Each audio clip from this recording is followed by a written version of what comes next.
The following will contain some spoilers for certain cartoon shows. If you have not seen these, please go back and watch them, then come to this video.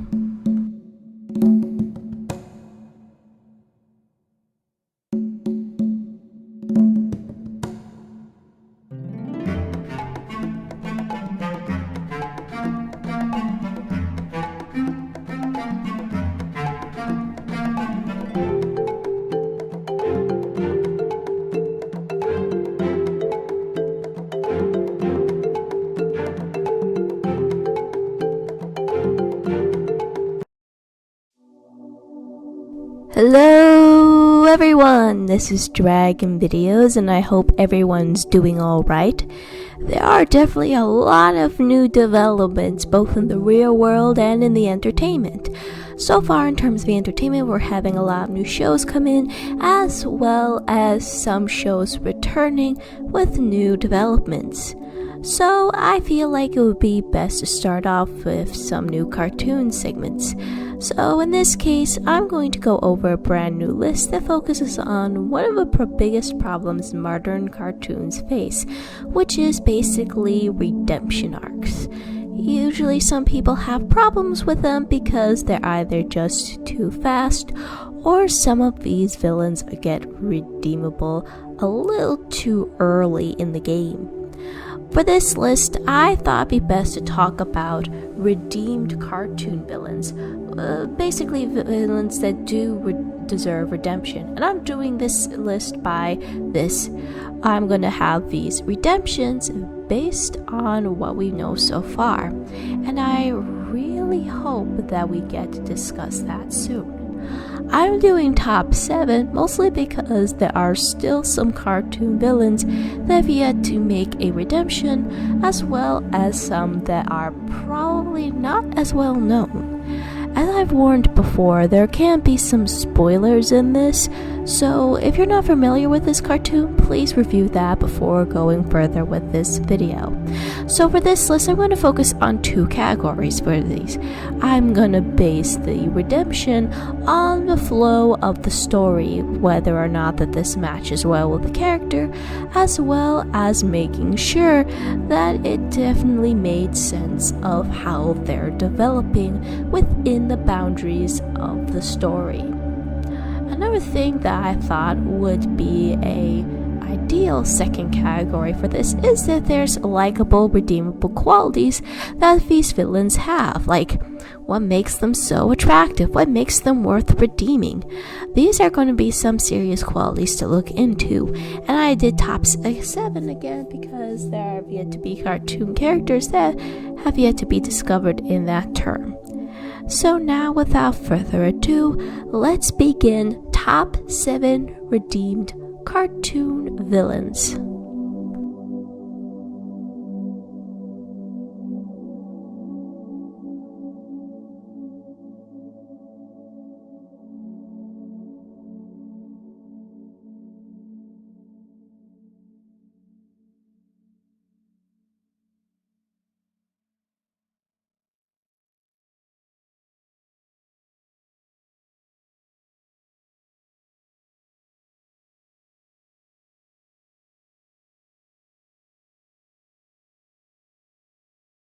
Since Owl House is coming back, I thought it'd be best to kick off this list with 2 characters that I thought were worth mentioning in terms of redemption. And you may be familiar of why I put them in there. So first off, we have Lilith from the Emperor's Coven. In the beginning, she definitely comes off as cold and unfeeling, and very focused to a T to try to bring her sister over to the Emperor's Coven in hopes of trying to fix her, as well as trying to work on that dream. She was basically hung up on that past, which is why I put her at number 5, because she wasn't something of a malice person, just wanted to help her poor sister, who she accidentally cursed. Also in doing so, she was practically relying on the Emperor in order to do that. However, when she finally got Edith to come with her, unwillingly of course, and tried to get Emperor Bellows to fix her, well, let's just say in Old Blood, Young Blood, Old Souls, it did not go as what she'd hoped. What the heck? It was by then Lilith finally got a slap of reality that she needed. She finally understood of what her sister meant about how bad the coven was. It was by then she finally had to feel the need to help Luz, as well as get out of the situation that she dug them in, as well as finally sharing half of a curse with her sister, which she should have done in the first place. Because of this action, Lilith definitely earned number 5 because her redemption arc is just beginning, and with season 2 coming up, it'll be interesting of what happens from there. However, her mentor is also taking a huge highlight in terms of redemption.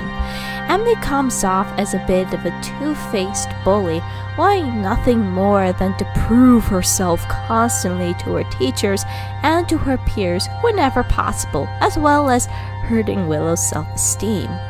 However, part of the reason why that is because her parents are just awful people. They practically threatened her to expel Willow from Hexside or prevent her from coming in there just so they could stop being friends. I mean, jeez, what screwed in their butts?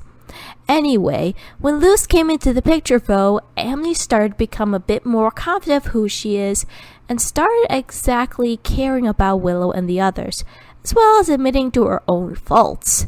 This definitely helps more break away from her facade. But like Lilith, she definitely still has a long way to go in terms of redemption arc. I've already put up a video about what her character arc will be like later on.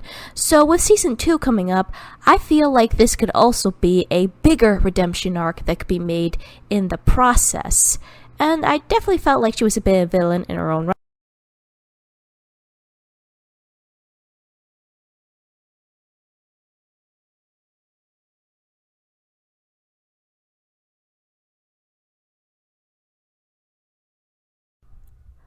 I have actually a video that explains further about this redemption, but I couldn't ignore putting this on the list.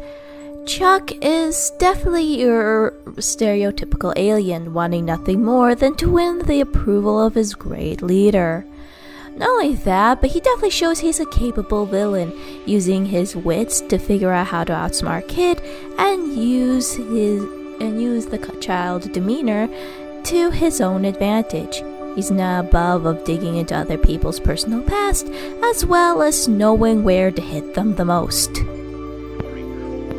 have exploded planet, lost love, dead uncle, or maybe a car accident on Route 70.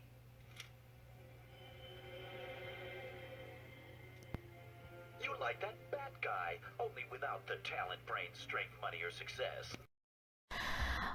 But he soon got a slap of reality. I don't want to be stuck, Chuck, anymore. Thank you, merciful. What happened next soon signaled his redemption. About what? The invasion. What can you tell us about the invasion? It failed. We blew it. I put my faith in this great leader, and he turned out to be a total coward. And this kid, who I've been mocking non-stop, turns out to be braver than my leader's whole army. I mean, what do you do when your whole life has been built on a Claxian? It's at that point where we got to see that Chuck definitely has changed his opinion about Kid, as well as recognizing of how much that Kid and his friends mean to him. He feels a little less alone and he has an identity. He's viewed less as a drone and more as an individual who's very smart and capable. Don't worry, he did suffer repercussions when he finally turned to the good guys and tried to make up for it in the process. But I put it further up on the list because there's still so much potential that we have yet to see in Chuck.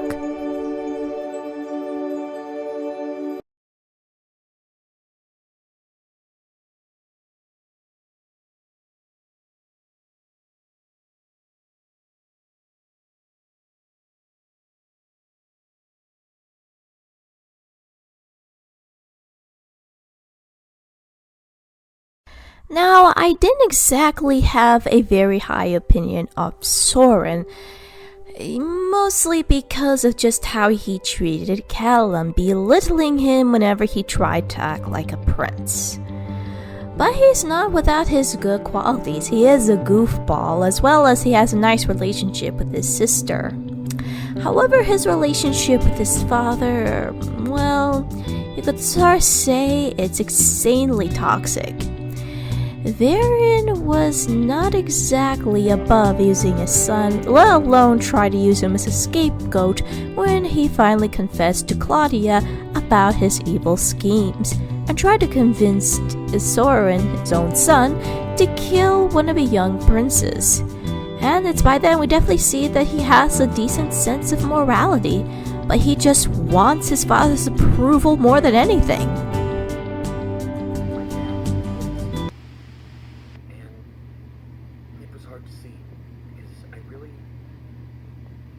Up to him. He's smart, and the way he talks, you really believe that he's a good person, that everything he does is to protect his family, his home, or all of humanity. He makes you think that...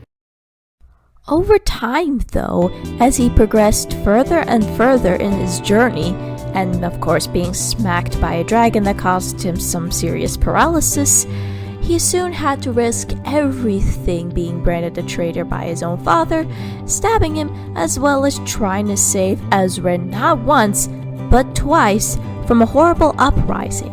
It's by then that Villians finally accepts the truth about his father. Powerful, and the more powerful he gets, the more people will listen to him and believe him and follow him. So maybe we could run, and we'd be safe for a while, but he's not going to give up. It may seem hopeless, but our only chance is to fight him here, while we're all together. The only way to stop this is to look evil in the face and say, no more. If you want to watch the whole speech, I would recommend watching The Dragon Prince Episode 8, Season 3, mostly because I just can't do the rest of this due to regulations. Anyway, this speech that Soren gives me a sense of respect to him because he recognizes the evil in his father, the man that he once loved, was no more, and that all of these consequences were gonna cause trouble in the long run, which is why I put him further down on this list.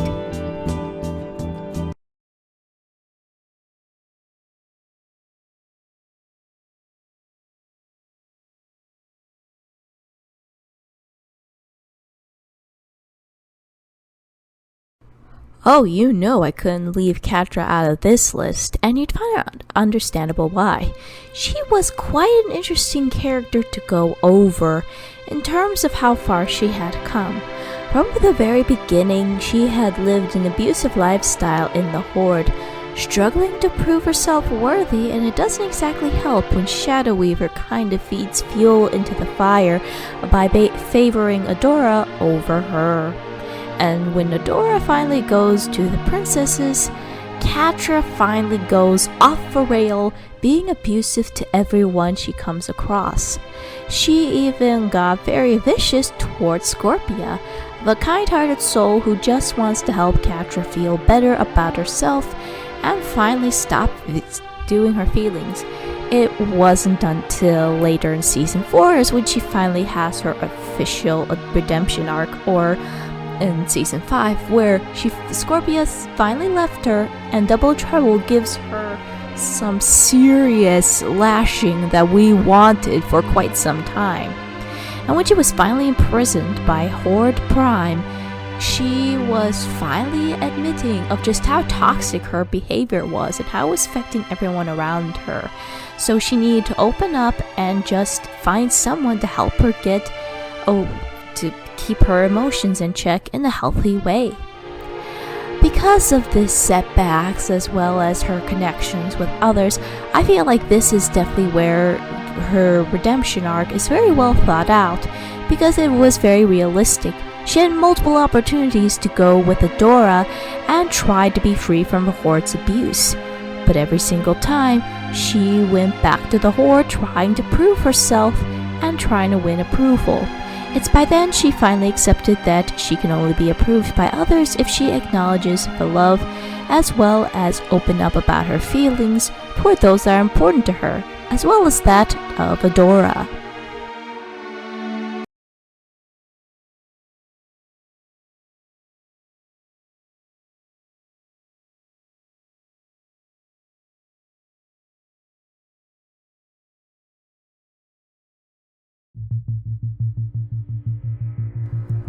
Yes, I do realize that Peridot has been talked a lot, but I feel like she's also one redeemable character that I feel like should not be ignored. So, as I said before from the very beginning, in Warpath Tour, she was very robotic and quite cold, a very bone-chilling presentation, if you will. Who is that? No idea.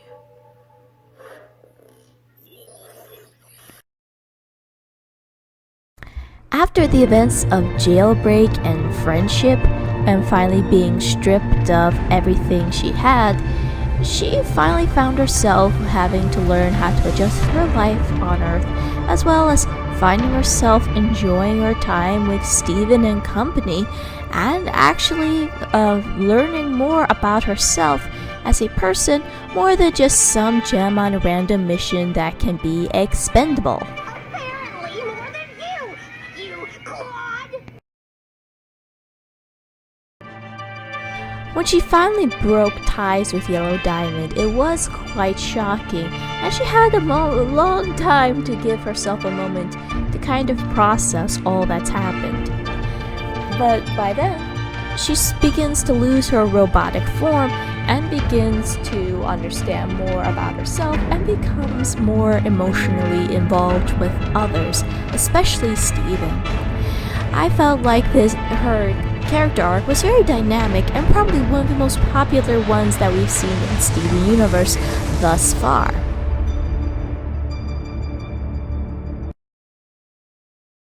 Surprise! Thought I was gonna talk about Pink, didn't you? Well, she was talked a lot, but I felt like Blue deserves a little bit more time.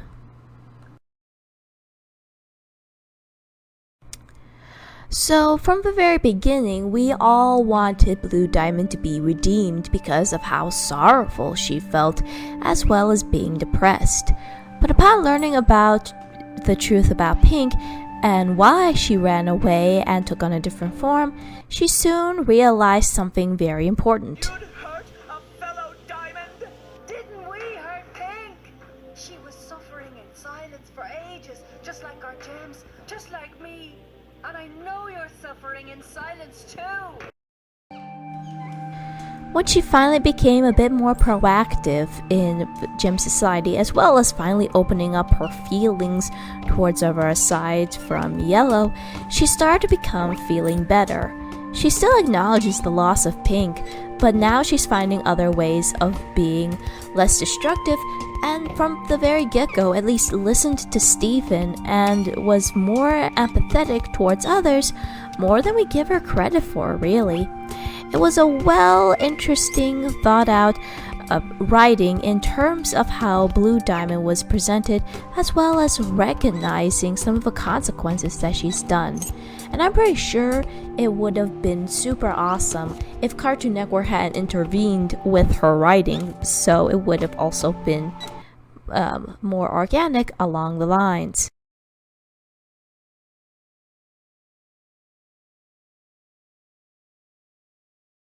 Okay, I felt like Lakshmi Verma's character arc was a little underrated. It wasn't perfect, and I felt like they could have spent more time with it in Kaijudo, but it was something worth recognizing considering the fact that she finally admitted to herself of just how much crap she had to deal with from the Choten. And of course, with Hordak, I do wish he also had some time in terms of writing to have a redemption, but you gotta give him credit for at least having some qualities that were a little bit likable, especially towards us as the audience.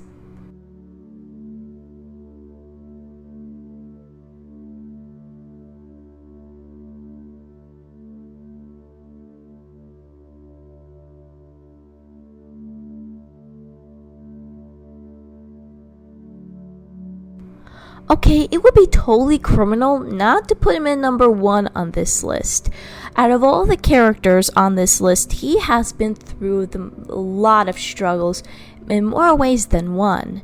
He's been scarred, exiled, and being forced to try to find the Avatar in hopes of bringing him home. But ironically, the Avatar gave him some ideas as well as truths they had to swallow. So of course, Prince Zuko has been through a very difficult time. His horrible father, who is an asshole, practically abused him by physically scarring him and punishing him through exile. However, without that exile, Prince Zuko would never get a hold of the kingdom and understand more about what had happened. And when he was finally seen as a fugitive by the Fire Nation and went to hiding alongside his uncle, he was forced to try to deal with having to live a life as a peasant compared to what he lived through. But he was not without his own trauma of losing his mom in the process. So there was also the mommy issue as well as the daddy issues that had to go through it. But he's not without his own pluses. You see, despite his exile, Zuko has proved to be quite an honorable character. I know that some people had some issues with certain episodes where Zuko was doing some very poor decision, but bear in mind, he's been exiled for so long, running away, he wanted nothing more than to return home. And of course, he was not alone. Uncle Iroh, the best human being in the cartoon universe, ladies and gentlemen, was practically one of the only people who could understand what was going through his head and tried to be his voice of reason, his moral compass that tried to keep him grounded. Even imprisoned, he still tried to help Zuko with his own sense of identity as well as understanding of what he has to do now and what he has to overcome and what consequences he has to deal with. Though that concept is a bit debatable, Zuko definitely still recognizes that his people has done wrong and that he needs to fix that. He's the only one who can, so joining with Team Avatar and mentoring Aang with the firebending definitely shows of how far he has come, as well as recognizing Aang as an ally and a human being. Zuko has proven time and again that you can still change, but there would be some difficulties along the way, and not everyone is willing to forgive you, as we saw with Zuko and Katra. But I still feel like Prince Zuko will forever be the winner of the most redeemed cartoon villains of all time. So what do you think? Are there any cartoon villains that you felt like had a good redemption arc? Feel free to subscribe, do a like, and throw in that comment below. This is Dragon Videos signing off.